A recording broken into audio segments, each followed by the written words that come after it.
Shalom, మీకు సమాధానం కలుగునుగాక. లూకాసు వార్త 16వ అధ్యాయము. మరియు ఆయన తన శిష్యులతో ఇట్లనెను, ఒక ధనవంతుని యొద్ద ఒక గృహ నిర్వాహకుడు ఉండెను. వాడు అతని ఆస్తిని పాడు చేయుచున్నాడని అతని యొద్ద వాని మీద నేరము మోపబడగా, అతడు వాని పిలిపించి, నిన్ను గూర్చి నేను వినుచున్న ఈ మాట ఏమిటి? నీ గృహ నిర్వాహకత్వపు లెక్క అప్పగించుము. నీవు ఇక మీదట గృహ నిర్వాహకుడివై ఉండవల్ల కాదని వానితో చెప్పెను. ఆ గృహ నిర్వాహకుడు తనలో తాను, నా యజమానుడు ఈ గృహ నిర్వాహకత్వపు పనిలో నుండి నన్ను తీసివేయును గనుక నేను ఏమి చేతును? త్రవ్వలేను, భిక్షమెత్త సిగ్గుపడుచున్నాను. నన్ను ఈ గృహ నిర్వాహకత్వపు పని నుండి తొలగించినప్పుడు వారు నన్ను తమ ఇండ్లలోనికి చేర్చుకున్నట్లు ఏమి చేయవలనో నాకు తెలియననుకుని తన యజమాని రుణస్తులలో ఒక్కొక్కరిని పిలిపించి, నీవు నా యజమానికి ఎంత అచ్చి ఉన్నావని మొదటివాడిని అడిగెను. వాడు 100 మణుగుల నూనె అని చెప్పగా, నీవు నీ చీటీ తీసుకుని త్వరగా కూర్చుండి 50 మణుగులని రాసుకోమని వానితో చెప్పెను. తరువాత వాడు, నీవెంత అచ్చి ఉన్నావని మరియొక్కరిని అడుగగా, వాడు 100 తూముల గోధుమలని చెప్పినప్పుడు వానితో, నీవు నీ చీటీ తీసుకుని 80 తూములని రాసుకోమని చెప్పెను. అన్యాయస్తుడైన ఆ గృహ నిర్వాహకుడు యుక్తిగా నడుచుకొనినని వాని యజమానుడు వాన్ని మెచ్చుకొనెను. వెలుగు సంబంధుల కంటే ఈ లోక సంబంధులు తమ తరమును బట్టి చూడగా యుక్తిపరులై ఉన్నారు. అన్యాయపు సిరి వలన మీకు స్నేహితులను సంపాదించుకొనుడి. ఎందుకనగా ఆ సిరి మిమ్మును వదిలిపోవునప్పుడు వారు నిత్యమైన నివాసములలో మిమ్మును చేర్చుకొందురని మీతో చెప్పుచున్నాను. మిక్కిలి కొంచెంలో నమ్మకముగా ఉండువాడు ఎక్కువలోనూ నమ్మకముగా ఉండును. మిక్కిలి కొంచెంలో అన్యాయముగా ఉండువాడు ఎక్కువలోనూ అన్యాయంగా ఉండును. కాబట్టి మీరు అన్యాయపు సిరి విషయంలో నమ్మకముగా ఉండని ఎడల సత్యమైన ధనమును ఎవరు మీ వశం చేయును? మీరు పరుల సొమ్ము విషయంలో నమ్మకముగా ఉండని ఎడల మీ సొంతమైనది మీకు ఎవడిచ్చును?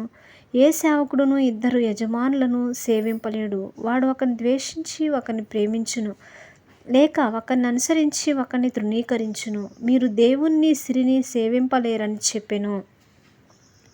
ధనాపేక్ష గల పరిసయ్యులు ఈ మాటలన్నీ విని ఆయనను అపహసించుచుండగా ఆయన, మీరు మనుషుల ఎదుట నీతిమంతులని అనిపించుకొనువారు గాని దేవుడు మీ హృదయములను ఎరుగును. మనుషులలో ఘనముగా ఎంచబడినది దేవుని దృష్టికి అసహ్యము. యోహాను కాలం వరకు ధర్మశాస్త్రమును ప్రవక్తలను ఉండిరి. అప్పటి నుండి దేవుని రాజ్య సువార్త ప్రకటింపబడుచున్నది.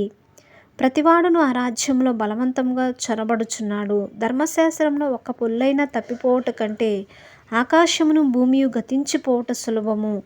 తన భార్యను విడనాడి మరియొక్కతను వివాహం చేసుకొని ప్రతివాడు వ్యభిచరించుచున్నాడు. భర్తను విడిచిన దాన్ని వివాహం చేసుకునివాడు వ్యభిచరించుచున్నాడు. ధనవంతుడొకడుండెను. అతడు ఊదారంగు బట్టలును సన్నపు నార వస్త్రములను ధరించుకొని ప్రతిదినము బహుగా సుఖపడుచుండువాడు. లాజరు అను ఒక దరిద్రుడుండెను. వాడు కురుపులతో నిండిన వాడై ధనవంతుని ఇంటి వాకిట పడియుండి అతని బల్ల మీద నుండి పడు రొట్టె ముక్కలతో ఆకలి తీర్చుకొనగోరెను. అంతేకాక కుక్కలు వచ్చి వాని కురుపులు నాకెను. ఆ దరిద్రుడు చనిపోయి దేవదూతల చేత అబ్రహాము రొమ్మున ఆనుకొనుటకు కొనిపోబడెను. ధనవంతుడు కూడా చనిపోయి పాతిపెట్టబడెను. అప్పుడు అతడు పాతాళంలో బాధపడుచు కన్నులెత్తి దూరము నుండి అబ్రహామును అతని రొమ్మున ఆనుకొని ఉన్న లాజరును చూచి, తండ్రివైన అబ్రహామా, నా యందు కనికరపడి తన వ్రేలి కొనను నీళ్లలో ముంచి నా నాలుకను చల్లార్చుటకు లాజరును పంపుము. నేను ఈ అగ్నిజ్వాలలో యాతన పడుచున్నానని కేకలు వేసి చెప్పెను. అందుకు అబ్రహాము, కుమారుడా, నీవు నీ జీవితకాలం అంతయు నీకిష్టమైనట్టు సుఖమును అనుభవించితివి. అలాగుననే లాజరు కష్టం అనుభవించినని జ్ఞాపకం చేసుకొను.